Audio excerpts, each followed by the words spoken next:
O bioma é de extrema importância para a manutenção climática, bem como para o equilíbrio biológico do mundo. Portanto, sua devastação implica diversas alterações climáticas e compromete toda a biodiversidade. A fauna é completamente afetada, com espécies de animais e vegetais com maior risco de extinção, provocando desequilíbrio ambiental e impactar atividades econômicas. O desmatamento da Amazônia contribui para o aumento do aquecimento global. Segundo a Organização das Nações Unidas, a ONU, o desmatamento é a segunda maior causa das mudanças climáticas, por conta da grande absorção de dióxido de carbono feito pelas florestas. Se o bioma é devastado, há o favorecimento do aumento das temperaturas, favorece o empobrecimento do solo, os processos erosivos e também o assoreamento dos rios. Quando a cobertura vegetal é retirada, prejudica a infiltração da água da chuva e é propícia à erosão. A lavagem do solo faz com que ocorram deslizamentos de terra, que é depositada nos rios, provocando então o assoreamento.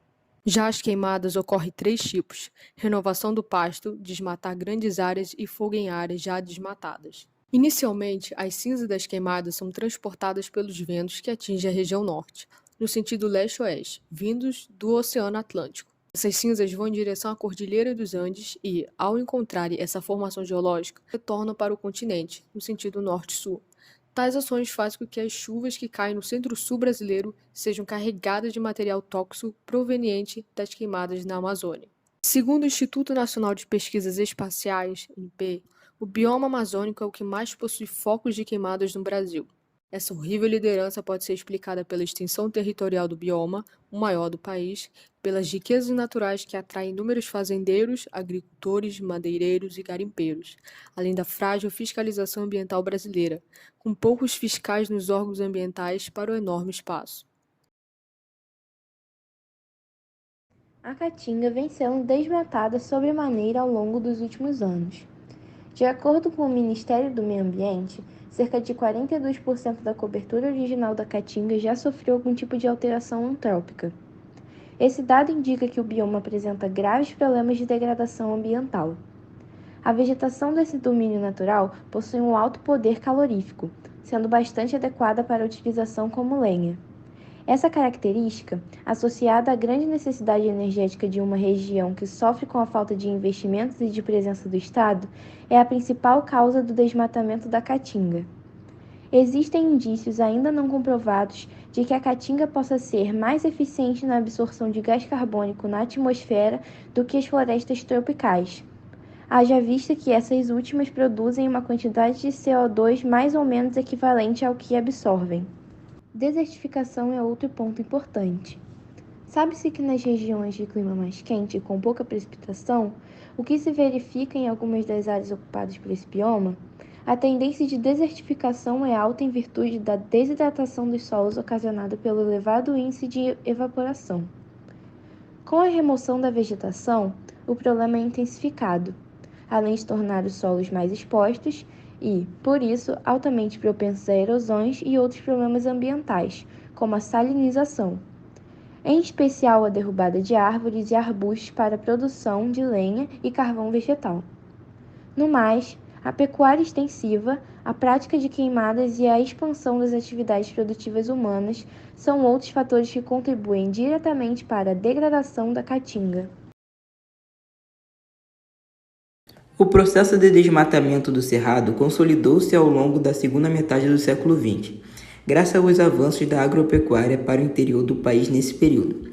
As principais causas da devastação do Cerrado são o avanço das queimadas e a retirada de suas matas para a utilização do solo na agropecuária. Tal processo ocorreu graças aos avanços do sistema de cultivo, que permitiram a instalação de lavouras em locais antes considerados pouco propícios, pois os solos do Cerrado são muito ácidos e apenas a aplicação da colagem, correção do pH do solo através da adição de calcário, pode corrigir essa dificuldade. As principais consequências do desmatamento do bioma cerrado envolvem a extinção de algumas espécies animais e vegetais.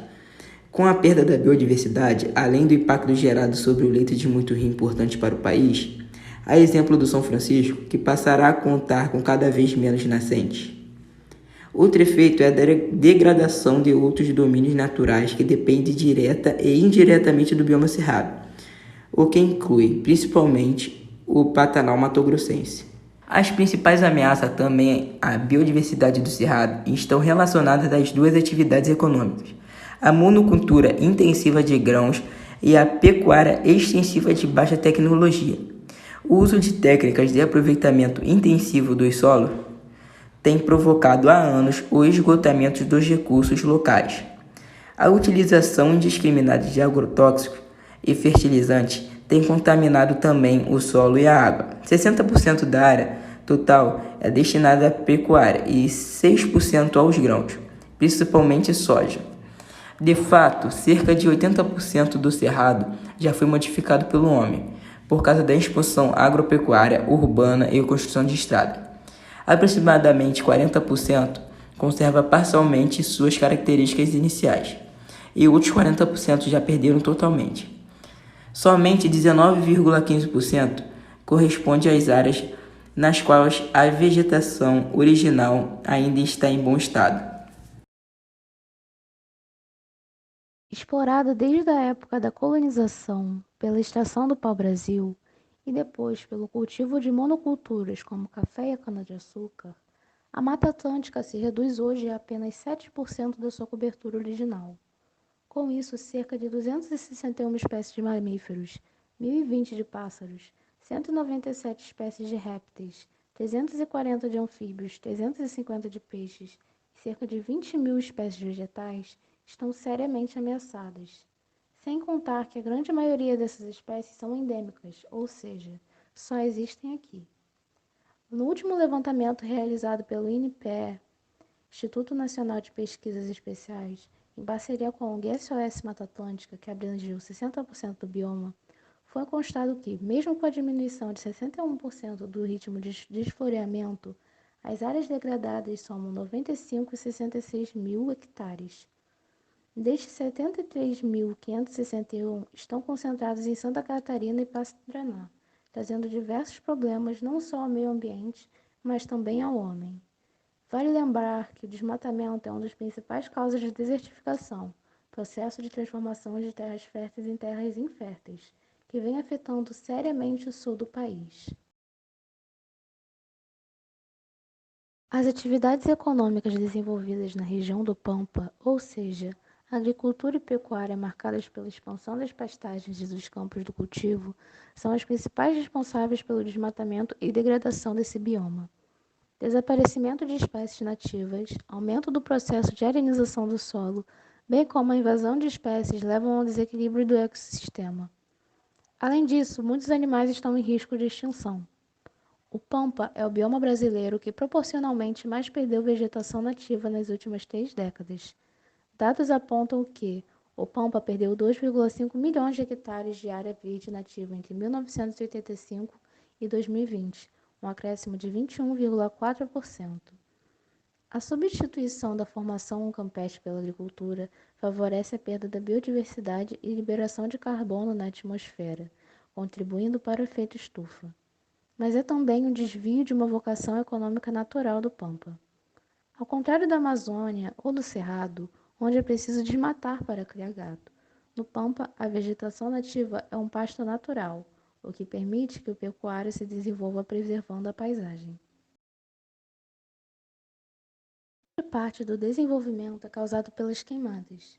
Nos últimos anos, as queimadas no Pantanal vêm aumentando significativamente por diversos motivos, dos quais os mais comuns são as causas humanas, sejam acidentais ou criminosas. As 3 principais são o aumento das atividades agrícolas e pecuaristas, a ação humana ou atrópicas e o clima tropical aliado a tempos secos. As queimadas e o desmatamento são práticas comumente interligadas, pois realiza-se o desmatamento de áreas para a formação de pastagem e faz-se a queimada na tentativa de adubagem e preparo do solo para a formação dos pastos. Essas práticas geram resultados nocivos à saúde humana e perda da biodiversidade animal e vegetal da terra. A perda da biodiversidade é o pior dos problemas enfrentados na região, pois trata-se de uma das riquíssimas em fauna e flora. Aves, répteis, mamíferos, peixes e insetos, todos sofrem com a ocorrência das queimadas. Fatores como o desequilíbrio do ecossistema já são bastante discutidos. Outros efeitos negativos das queimadas ficam por conta do empobrecimento dos solos, da alteração significativa no regime de chuvas e ciclo natural da água, na drenagem de rios, bacias de inundação, lagos e lagoas, no desequilíbrio climático da região, além dos efeitos que podem atingir biomas maiores, como o da Amazônia.